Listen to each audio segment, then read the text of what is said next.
ভাই পড়ালেখা যখন করছিলাম নতুন ভাই খুব শান্তি ছিলাম, বাড়িতে থাকতাম কত মজা, হাই রে হাই, যখন ইচ্ছা তখনই মনে করছে বাড়ি যা ঘুরে বেড়া, গেম খেলাই ফ্রি ফায়ার, বাইরে থাকে সারাদিন ফ্রি ফায়ার। অথচ এখন মেসেজ আসে পড়ালেখা এত টেনশন যে ফোনটা যে বাইরে আছে, যে গেম ঢুকবো ইউটিউবে যে ভিডিও দেখবো যে না মজা কম, সেরকম পজিশনটাও নেই, এতটা চিন্তার ভিতর ফোনটা মনে হয় এটা কি আর ভালো দরকার নেই, এরকম খুব প্যারার ভিতরে থাকে পড়ালেখা, খুব প্যারা।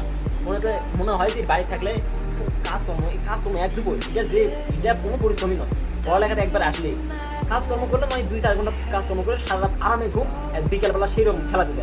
আর এটা আসে পড়ালেখা করবেন ঘুমের তাহলে তো মনে হয় স্বপ্ন তো আসে, এতটা পেয়ারা দেয় পড়ালেখাটা, স্বপ্ন তো শান্তি মতো স্বপ্ন দেখতে পারে না, ভিডিও আমাকে দেখতে পারে, ঘুমটা ভালো মতো দেখতে পারে না।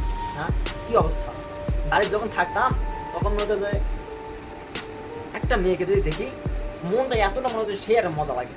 অথচ এখানে হাজার হাজার সামনে মেয়ে থাকার পর দেখার পর কোনো মজাই আসে না, একমাত্র পড়ালেখা চাটার জন্য।